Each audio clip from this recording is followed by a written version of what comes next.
silakan masuk, silakan duduk. Ya, Ibu selamat pagi. Sebelumnya perkenalkan, saya Bidan Raisa, bidan yang berjaga pada pagi hari ini di ruang KIAKB. Sebelumnya mungkin ada yang bisa saya bantu dengan Mbak Milva ya? Iya. Ya, dengan Mbak Milva. Ada yang bisa saya bantu? Ini Bu, saya pengen nambah anak lagi. Oh, pengen nambah anak lagi. Sebelumnya sampun punya putra? Sudah. Sudah punya anak berapa? Satu Ya, udah punya anak satu. Ini sedang masa memakai alat kontrasepsi buatan? sudah dilepas. Sudah dilepas. Ini memakai apa? Implan sudah dilepas ya. Baik. Selanjutnya untuk perencanaan nanti setelah ini kita akan lanjut ke pemeriksaan yang selanjutnya, yaitu nanti kita cek tekanan darahnya jenengan, nimbang juga tinggi badan dan lain sebagainya. Nanti kita lanjut ke konseling mengenai perencanaan kehamilan Mbak Milva ya. Nah, sebelumnya saya cek tensinya dulu, oke?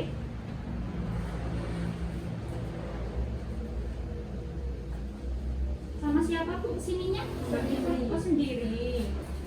Kira sama suaminya. Oke. Mas mawon namanya.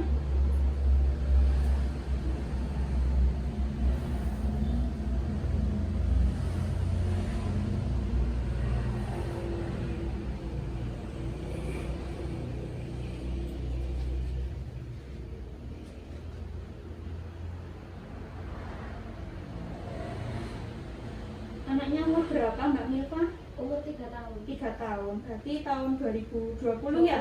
Iya. Normal ya Mbak, 120/85. Oh iya.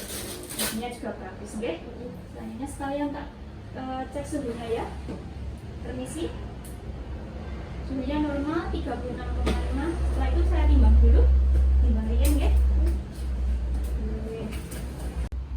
Oh iya. Berat badannya 46,9 ya Mbak Milva ya? Iya. Ya, selanjutnya sekalian saya cek tinggi badannya. Sebelah sini, ada ke depan, geser Mbak. Di sini, 153 ya. Ya, sampun kembali duduk. Bidan macam tidak. Baik Mbak Milva, setelah kita melakukan pengukuran berat badan dan juga tinggi badan, selanjutnya saya mengukur lingkar lengan atasnya jenengan ya. Lengan yang tidak sering digunakan yang kiri, sebelah kiri ya. Ditekuk ngeliatan dia. Ada ke sini Mbak. Ya, permisi ya. Diluruskan.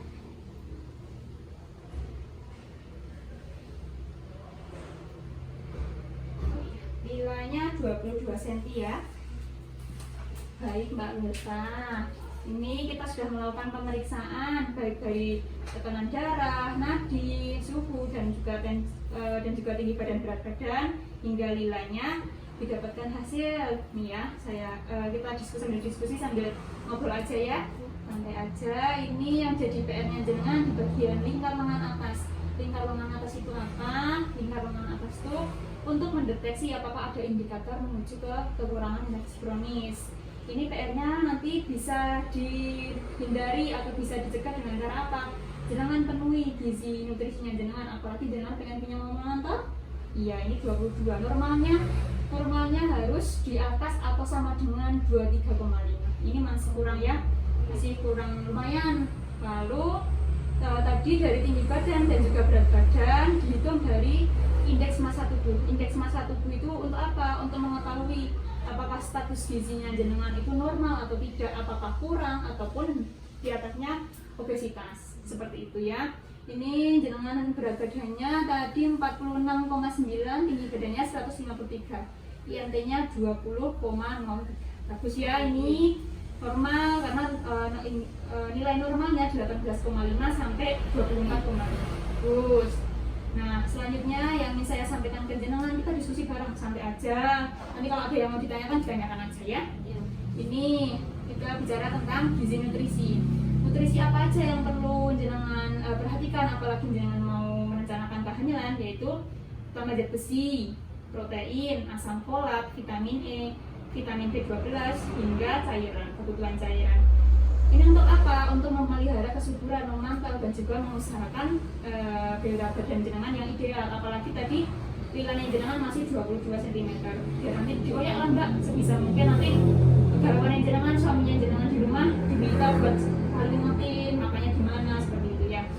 Zat besi, protein dan lain tadi yang sudah saya sebutkan bisa jenengan temukan di sayuran hijau. Zat besi itu ada di sayuran hijau, contohnya apa? Bayam, brokoli, telur itu ada.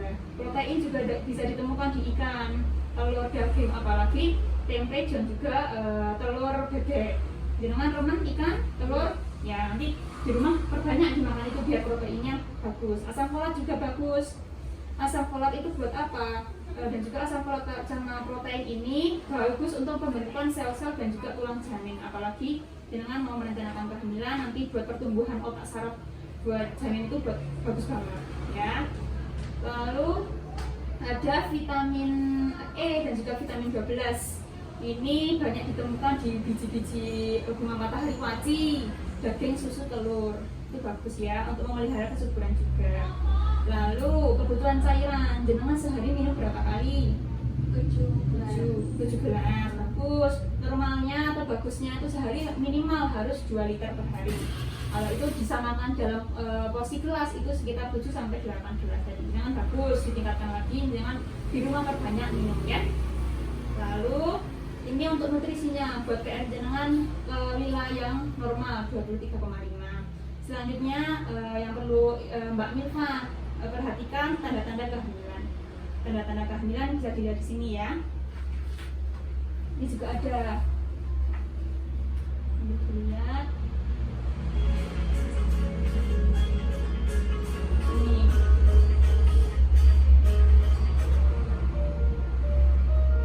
Nah ini ada PP tes positif, tanda kehamilannya tidak mens bagaimana biasanya.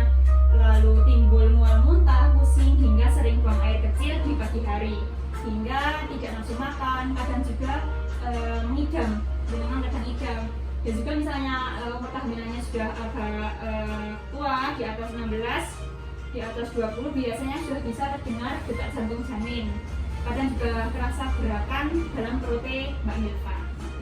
Ini ya bisa di-search di YouTube ada kok ya. Nah itu.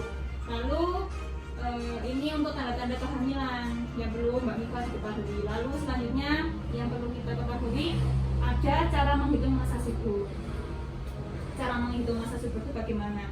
Yang pertama, jenengan saya tanya jenengan Mbak Milva, mensnya suka teratur mboten? Teratur. Jadi jarak antara mens yang pertama sama mens selanjutnya biasanya siklusnya berapa hari? 28 hari. Yang terakhir nih, hari pertama mens terakhirnya tanggal berapa? 27 November. Itu hari pertamanya atau hari terakhirnya? Hari pertama tanggal 27 November ya. Nah, cara menghitung masa suburnya bagaimana? Dari hari pertama mens terakhir, kalau jenengan siklusnya 28 kan bisa diketahui mens selanjutnya. Dari 27 berarti jenengan perkiraan ditambah 28 hari mens berikutnya kurang lebih tanggal 25 Desember. Nah, masa subur itu hari pertama mens yang berikutnya dikurangi 12 sampai 16 hari. Oke. Jadi mens berikutnya tanggal 25 Desember dikurangi 12 sampai 16 hari. Nah, didapatkan tanggal 13 sampai 16 Desember untuk masa suburnya Mbak Milva. Jadi ini bagus banget buat jenengan berhubungan dengan suami jenengan untuk perencanaan kehamilan, insya Allah bagus.